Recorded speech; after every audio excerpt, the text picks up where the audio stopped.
इस अध्याय से अलग करूंगा।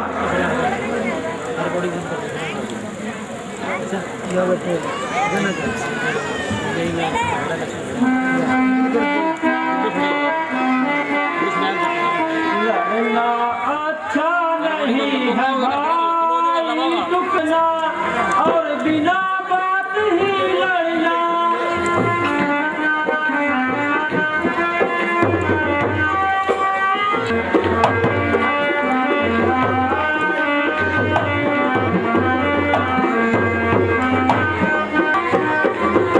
जो करोगे तुम नादानी तो कुल की होगी हानि।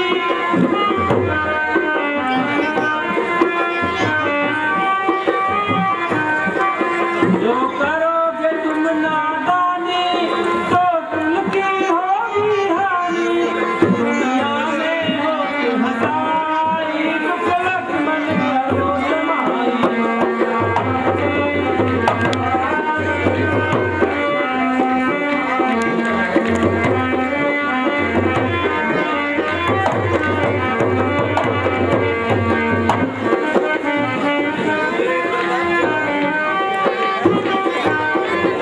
इस बात को मुख से बोलो, पहले मुंह में ही तोलो।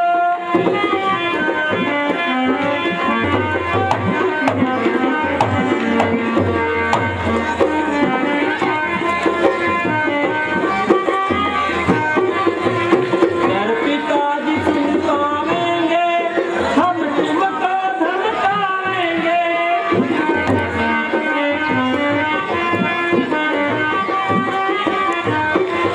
घर पिताजी सुन पावेंगे, हम तुमको धमकावेंगे। वो दोनों की रुसवाई, दुख लक्ष्मण करो समाई।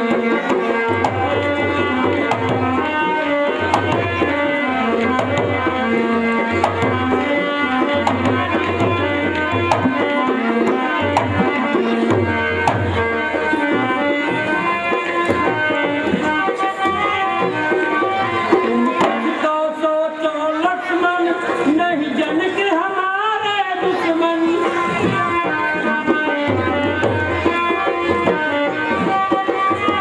तुम कुछ तो सोचो लक्ष्मण, नहीं जन के हमारे दुश्मन।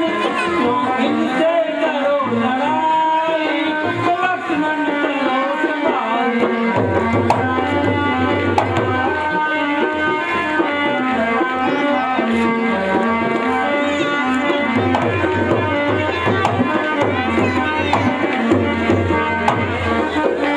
प्यारे भाई, यह तुम्हारा केवल ख्याल है,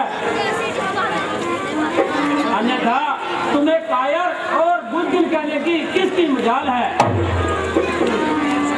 कोई मनुष्य तुम्हें ऐसे शब्द कहे और रामचंद्र सुनता रहे। जब तुमने धनुष को हाथ तक नहीं लगाया तो तुम्हारी बहादुरी में फर्क कैसे आया। जो इस धनुष को जगह से नहीं हिला सके, वह इस गंगा में आ सकते हैं और वह कायर कहला सकते हैं। इसलिए तुमको हरगिज कोई ख्याल नहीं करना चाहिए और दिल कर किसी किस्म का मलाल नहीं करना चाहिए। इस वक्त तुम्हारा झगड़ा करना नादानी है और इसमें हमारे कुल की सख्त हानि है। अगर पिताजी सुन पाएंगे तो हम दोनों का सख्त सजा देंगे।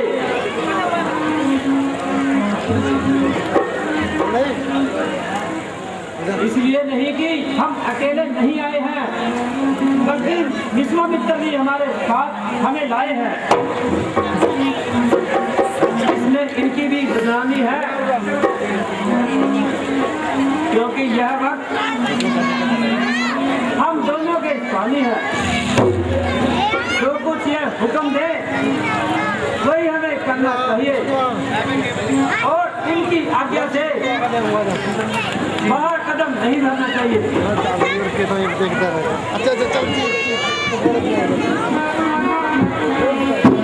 तमाम राजा अपना अपना जोर लगाते और अपना सारा बल हाथ से कोई भी सुनकर चिल्ला नहीं चलाता, यहाँ तक इसको जगा सकते हैं रास्ता। उधर जनक निराश होता जाता है और उनका चेहरा दम में दम तेज होता जाता है। इधर लक्ष्मण जी का गुस्सा दम में दम बढ़ता जाता है और उसे सत्यपन का जोश चढ़ता जाता है। वह पल में खून की नदियां बहा देगा और इस यज्ञ मंडप को रणभूमि बना देगा। इसलिए अब स्वयंवर का फैसला कर देने में ही भलाई है, इसी में दोनों ओर की भलाई है। राम तो मत देख करो, उम्मीद उनसे उठाओगे जी, उम्मीद उनसे उठाओगे और किसी में नहीं लगा सकते तुम।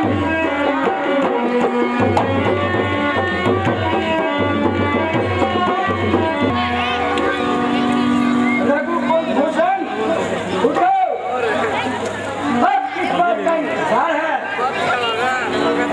अब तो सब अपना जोर लगा चुके, अब तुम्हारा हार है। गुरु की आज्ञा आपकी, सारे मानते मंजूरी, गुरु की सारे मानते मंजूरी। अब तक तो चुपता रहा था मैं भी।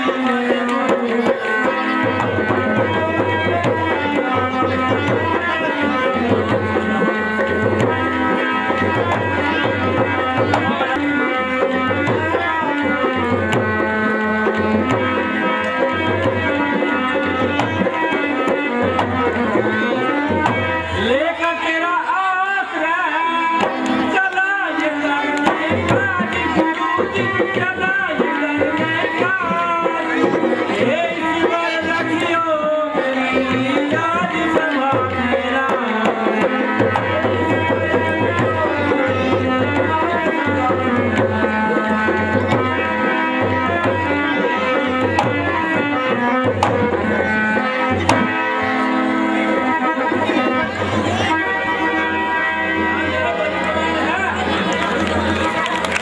जिस पर राजा जनक को इतना अभिमान है, इसको हाथ लगाते हुए हर एक मुझसे डरता है। देखिए इस कमान का चिल्ला करता है।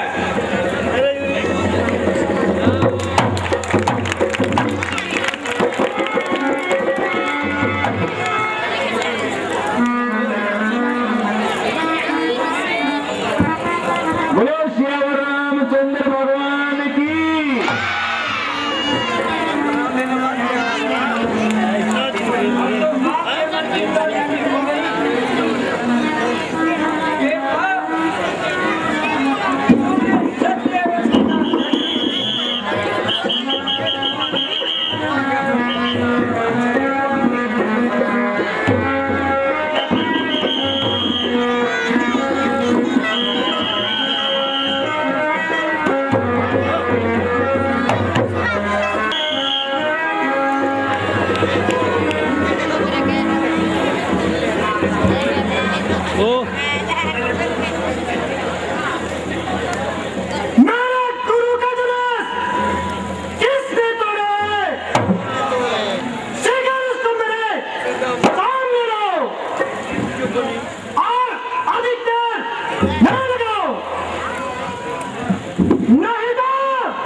मौत के घाट उतारूंगा।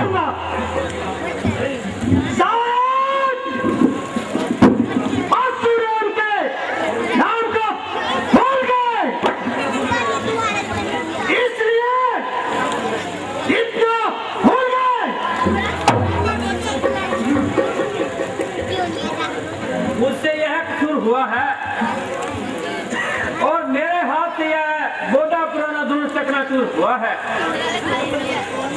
क्या तुम्हें मौत की परवाह नहीं थी, या तुम्हें जिंदगी की चाह नहीं थी? बेशक खतावार हूँ और जो सजा दो उसका सजावार हूँ। अच्छा, अभी बताता हूँ और इस हिमाकत का मजाक चटाता हूँ। अजी महाराज, क्या गैर किनारे उछल रहे हो और बिना बात ध्यान से निकल रहे हो? यहाँ कमान बिल्कुल गली सही पड़ी थी, ना जाने कब से बेकार पड़ी थी, जिसके लिए आप इतना चिल बना रहे हो और कैसी की तरह जुबान चला रहे हो। कभी पर्सा संभालते हो और कभी आंखें निकालते हो। आदि कोई मतलब है तो हटा दीजिए, वरना चुपके से अपनी ला लीजिए। और सात कसम दुष्टान लगे, क्या ठीक करता है? शायद तू मेरे प्यार से नहीं डरता है। मुझे ना गुस्सा आ रहा है और अपनी मौत का डर रहा है। बड़ा बड़े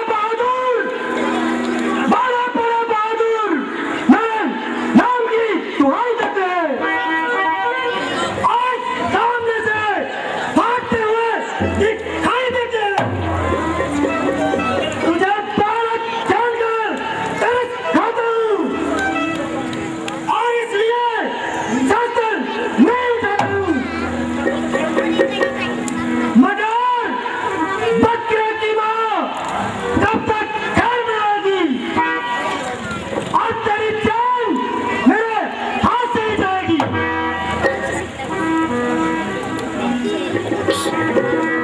महाराज, क्यों बच्चे से नाहक लड़ाई करते हो? ब्राह्मण हो, कुछ तो सफाई करो। खूब, इसी का नाम नरमी है। वो मुझे बातों ही बातों में चिढ़ा रहा है और मेरी नकली करके मुझे चिढ़ रहा है।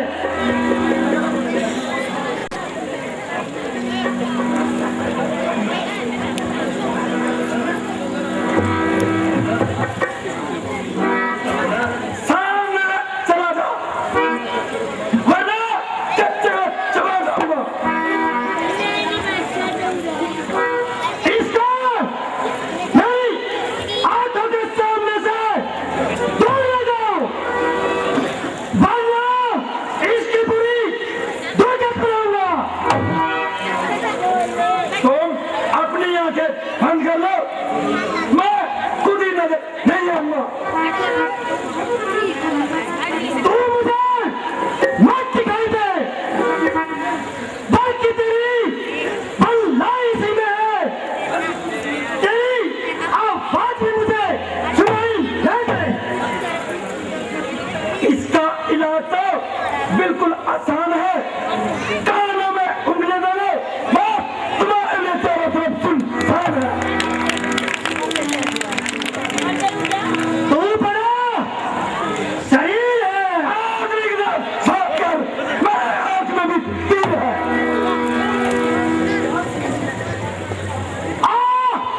बच्चों, मैं बात से डर के अभी देखता हूँ तेरा कमान।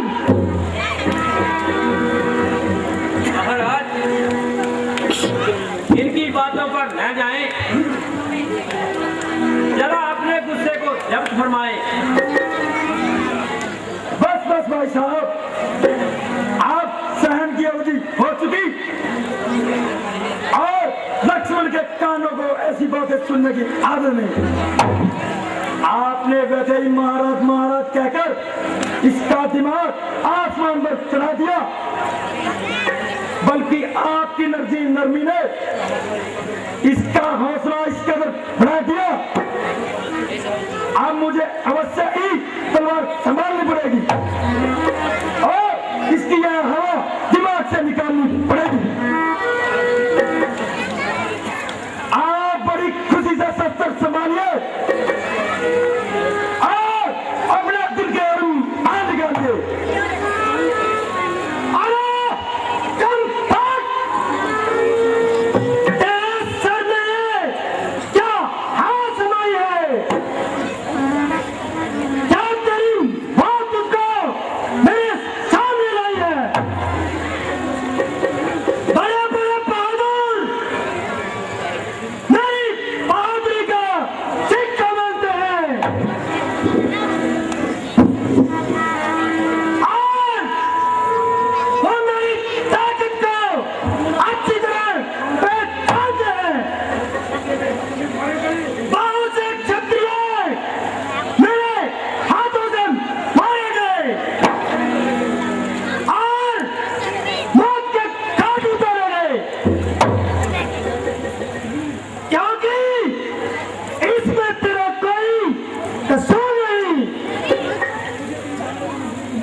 मेरे सामने तेरी ढालने का लगी।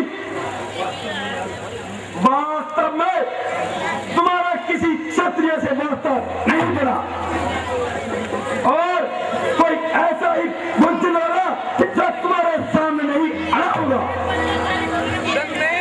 इसलिए तुम्हारा ये हौसला इतना बढ़ गया। ये मामूली सा दिमाग आसमान पर चढ़ गया। हम तो मान निकले कि ये आवाज दिमाग में समा गई, आंखों पर हिमाकत की तरफ छा गई। भाई साहब की नरमी ने इस बार और भी काम बिगाड़ दिया। ये फिजूल सी तारीफ करके और तुम्हें बुला दिया। अगर पहले से ही मुनासिब बर्ताव करते और ये योग्य आदर भाव करते और ये आप सारी तरफदारी भूल जाते और ये आपके हाथ तत्कालिक भूल जाते।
लक्ष्मण, तुम इनको लहसता हो, जरा इधर तो आओ,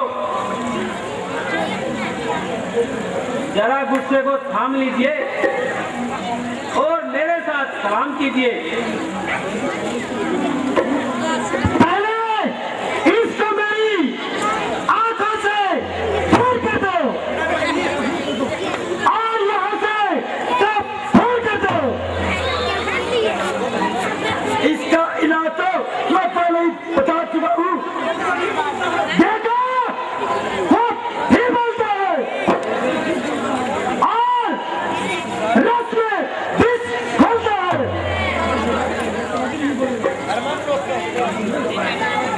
अब वह कदापि नहीं बोलेगा, कहिए क्या आज्ञा है। क्या वास्तव में ये तुम्हारा एक कसूर है? बेशक जो दंड आप दें मुझे मंजूर है। मुझे संदेह है कि तुमने ये दुरुस्त उठाया है। तो आपने मेरे बल को कब आजमाया है? लीजिए इस दुरुस्त का चिल्ला जवाब दीजिए और मेरा इत्मीनान कीजिए।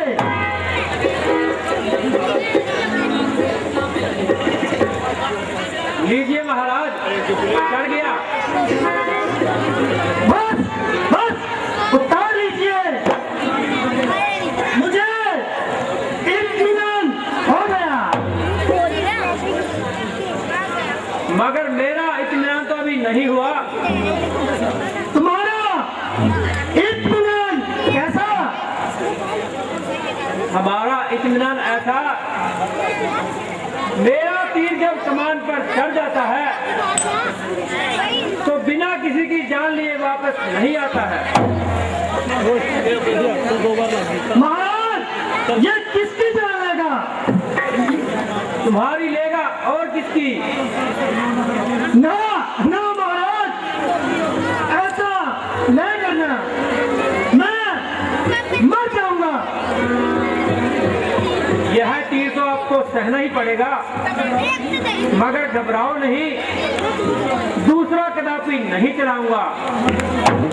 मगर दूसरे की तो नौबत भी नहीं आएगी। क्या एक ही तीर में जान निकल जाएगी? वाह जान निकलेगी, आपने अच्छी कही। आधी जान तो मेरी अभी निकल गई।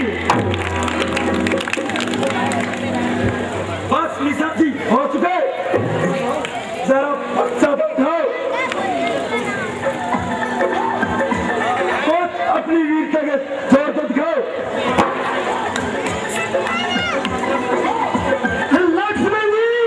लक्ष्मण जी मेरी जान बचाओ। तुम तो बहुत उछलते थे।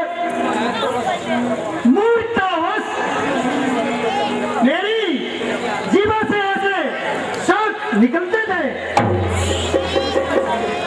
मुझसे क्या कहते हो? तुम्हारी तो नजरों से दूर हूँ, इसलिए किसी की सिफारिश करने से मजबूर हूँ। मेरा जो बोलना है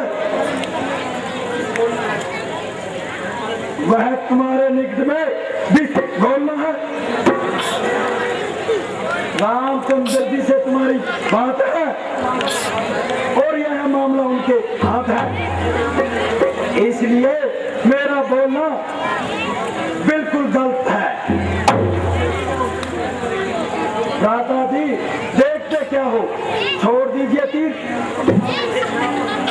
मैं आपका भिखारी हूँ, मुझे जीवन दान लीजिए और मुझ पर एहसान कीजिए।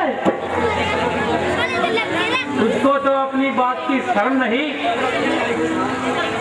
मगर शर्म में आए हुए शत्रु पर वार करना क्षत्रिय का धर्म नहीं। मगर एक शर्त पर छोड़ता हूँ कि आगे से किसी पर शस्त्र नहीं उठाना और किसी क्षत्रिय के सामने न आना।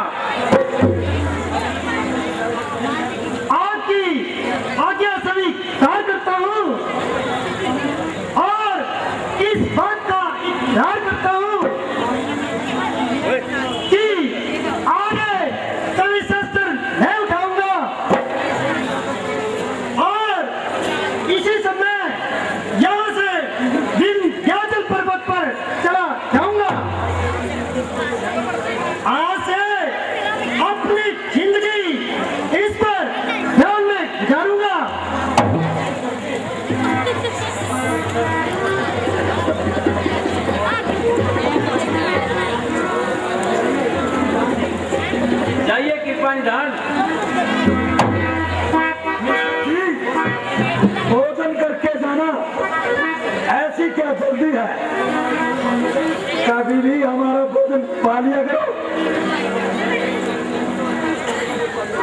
वही तो यही चंचलता को छुपा लिया करो।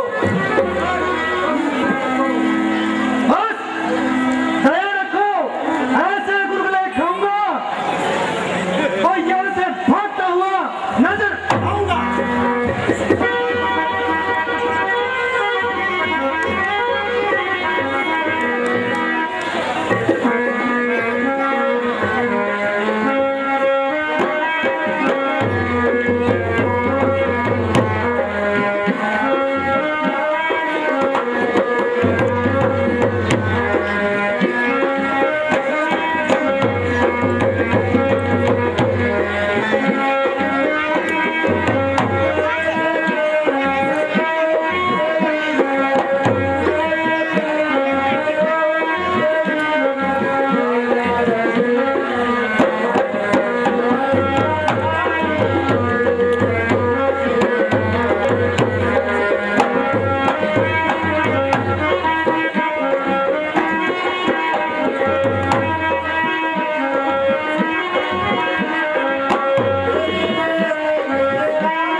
तेरी